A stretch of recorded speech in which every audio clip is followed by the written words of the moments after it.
Hello, everybody. In this video, we're going to be talking about Martin Luther King Jr.'s letter from a Birmingham jail. I'm going to give you a little bit of historical background. You obviously don't need quite as much as the background that I gave you to Socrates and Plato, who you may have never heard of before. I'm going to assume that everyone's heard of Martin Luther King Jr., but you might not know what was going on in Birmingham at the time, and you might not be very familiar with why he was in jail at that time. What he's doing in this letter is really advancing his philosophy of behind his civil disobedience methods, and specifically defending the need to break the law, to violate the law, or to at least push back against the law in order to achieve a moral good. So that's what we'll be talking about today, and this slideshow should be a little bit shorter than some of the ones that we have had so far. So Birmingham, Alabama in the 1960s. Not all of these images are from Birmingham, but as you can see, the general social climate at the time was quite heavily segregated between blacks and whites in the United States. So this was prior to the enactment of legislation that ended segregation. That was not passed until 1965. This letter that we have was written in 1963 when King and others were working towards that goal of ending segregation. So it's not just schools that were segregated, although as you see in the center picture here, there was a lot of debate about that. It was local institutions and services, merchants as well, were all free to cater only to white patrons, to designate different areas for African Americans and white customers. African Americans areas were never as nice or as good. They were often required to, for example, eat their food out back in the parking lot or in the kitchen. You have two laundries here. I don't know if you can tell in the bottom left corner, but that is a picture of a laundromat. They will only allow African Americans in if they're a maid in uniform, presumably washing their white boss's clothes. And the bottom right, we wash for white people only. So there is a strong implication of contamination here going along with these racial segregation policies that, of course, are completely inappropriate and incorrect. So we had different drinking fountains. We had lunch counters and restaurants that would only serve white customers. It was very, very difficult for African Americans to get hotel rooms. There were different gas stations. There was even something called a Green Book that was a guide for African American travelers that told them which places were friendly to them to stop. So this was a time with very distinct and extreme segregation in America, and especially in the American South in Birmingham, Alabama. So King really calls out Birmingham as a place that is notorious, even in the South, for being quite strongly segregated and therefore quite unjust. He does mention right away that he's been invited here. And that's because he's been accused of being an outside agitator, coming into a peaceful community in order to cause trouble. So he's really pushing back against that idea. So what Martin Luther King Jr. was imprisoned for specifically was leading a march and engaging in these protests. King's protests were peaceful. He did not incite riots and he did not advocate violence. But what he was doing was what this organization and people who were fighting for the cause of civil rights often did, which is to gather a large group of people and march through major city streets in order to gain attention for the cause. So King and others were arrested for parading without a permit. And this was kind of a trumped up charge, a contrived charge, and one that they used in order to be able to get him, to imprison him and his followers, really on any grounds that they could and put him in jail. So King is in prison at this point, and he's writing this letter in response to some critics. So those critics' claims are a few-fold. One of the ones we already mentioned is that he's an outside agitator who's come in uninvited, and if he would just go away and leave these locals alone, everything would be fine in Birmingham. He's really strongly pushing back against that claim. That's why he points out that he was invited there. That's why he points out how really terrible things are for African Americans in Birmingham, Alabama at this time. And then he goes on to talk on a much more theoretical level about the relationship between the law and morality. And so that's the main thing that we're going to focus on here. When King wants to talk about the relationship to law and morality, he's definitely going to echo some of the things that we've seen already. The law is always right, and that there sometimes is going to be a moral duty to fight unjust laws. And this is on the grounds that if we know of an injustice and we allow it to remain, then we are really threatening the ability for justice to flourish and exist anywhere by turning our blind eye to that. So here you have here in the central picture, one of the most famous quotes by King, "Injustice anywhere is a threat to justice everywhere." And this is really calling on the listener or the reader to understand that we each as individuals have a moral responsibility not to let injustices stand when we see them, not to think that they'll eventually get better on their own, but to really step in and change that. The other famous quote from this text is where he says, "Never forget that everything Hitler did in Germany was legal." Now, he's not saying that in order to commit what we call a genetic fallacy, right? He's not saying that because Hitler did legal things, it's bad to do legal things. That would be the genetic fallacy. But he is pointing out that just staying within the letter of the law, it doesn't give you a moral free pass. It doesn't keep your hands clean, right? Hitler never broke the law, but we would all agree, I hope, that Hitler did some things that were definitely unethical, that we would say many of us had a moral obligation if we were around at the time to fight back against. So similar to the obligation that a person might have had in World War II era Germany to fight back against the oppression of the Jews in Germany, he's going to make a similar claim that we all have a social obligation to those other members of our society to fight back against the legal yet unethical actions being taken by people in American society. So King needs to define the difference between just and unjust laws, and that's because if we're compelled to fight against laws that we consider to be unjust or that are determined to be unjust, we need to understand when we're required to take action. So on pages 32 and 33, King outlines the definition for us of an unjust law versus a just law. So for him, an unjust law, he says on 32, is a code that a majority inflicts on a minority that is not binding on itself.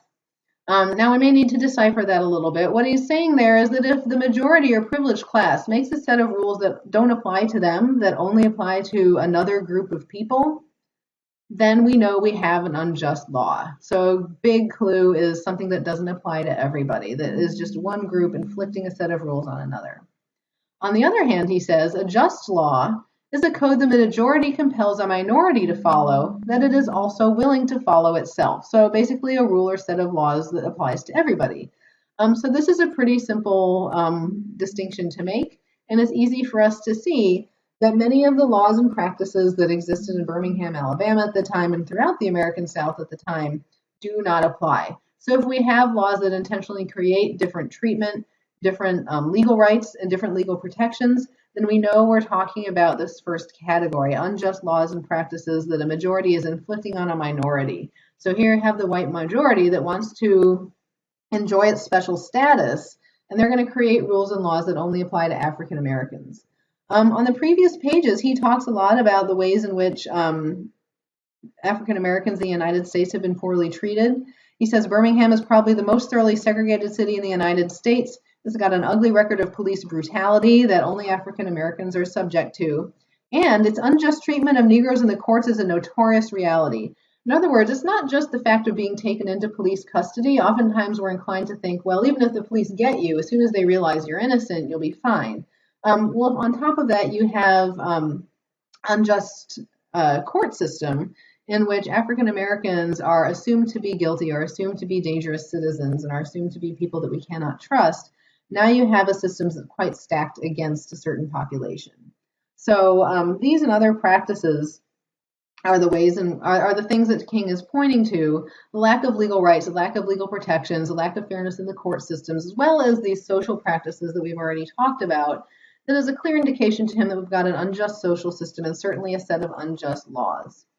So what I want you to think about, just on your own food for thought, is whether you can think of any current laws or policies in your own country. I know we got some St. Lucia students and some US students. Any laws or policies that, according to these standards, might be considered unjust. So rules that are being made that only apply to certain groups of people.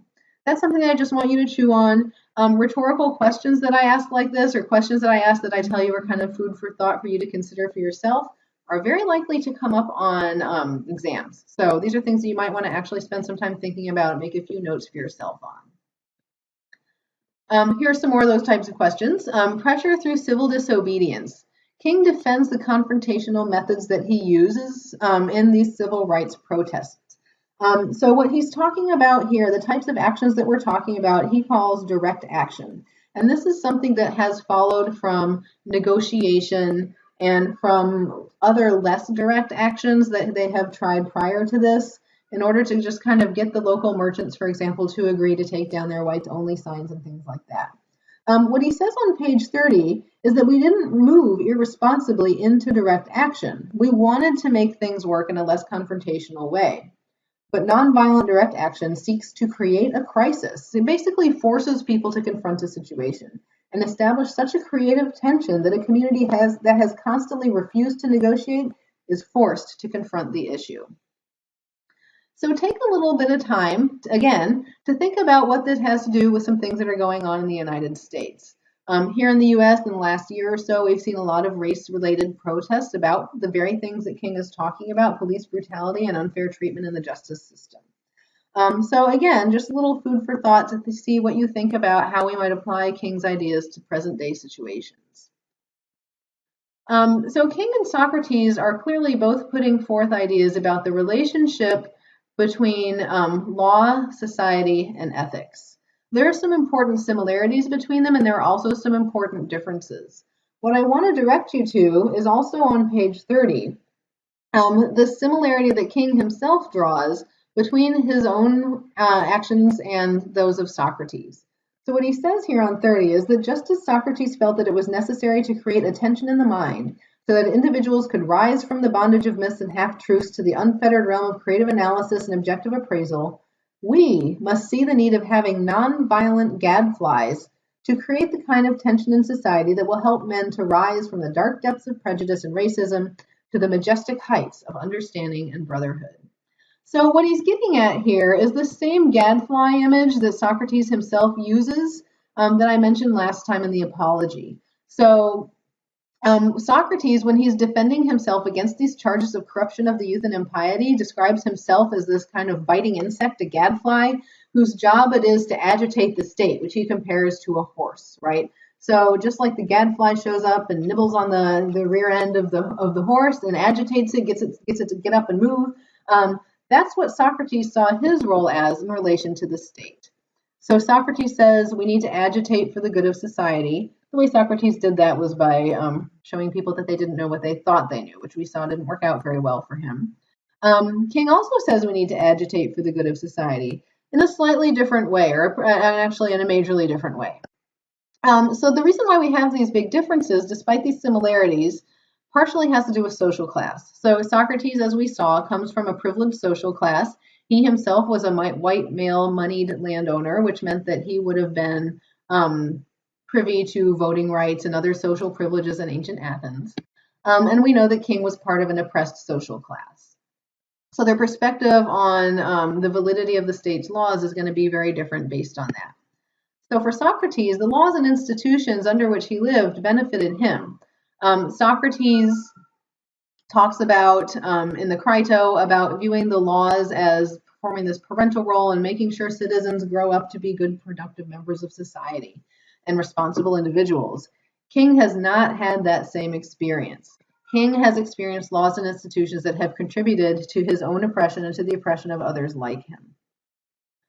Socrates says we must follow laws out of respect for them. That's why he's not willing to take Crito up on his offer to help him escape from jail.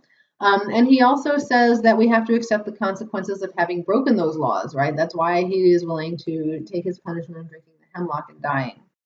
King also says we must accept the consequences of disobeying laws, because you know, even if a law is unjust, that it does exist, and so you should expect to be punished for that. However, he does not have this idea that it is always good to follow laws because they've been so good to you. He has not experienced the laws working in his favor. And so King has this additional point that it is a moral imperative to work to change unjust laws. To allow injustice to stand would be to allow it to perpetuate and ultimately to prevent true justice from occurring. So I have a few more further consideration type questions. Again, keep these in mind. You might get them on your take-home exam, where I would expect you to have not just sort of recycled what King and Socrates have said, but think about how that relates to your own viewpoint as well. And these questions are, what do you think the right relationship is between ethics and the law? So we know that they're not the same. We know that just because something's legal, that doesn't make it ethical, and vice versa. However, we might draw the line about how to make that distinction and what to do about it once you've made that distinction very differently. So think a little bit about whether for you it's ever permissible to break the law. And by permissible, I just mean allowed, right? So is it ever allowed to break the law? If so, under what circumstances? Or maybe you think it's never allowed, right? And if so, maybe think about why you think it would never ever be permissible to break the law. And then, is it ever obligatory, which is what King argues, right? That we are morally obliged to break laws when we consider them or when we find them to be unjust. Do you agree with that? And can you think of an instance in which we might be morally obliged, required to break a law that we find to be unjust? So when we say something's obligatory, that means that you're a bad person if you don't do it.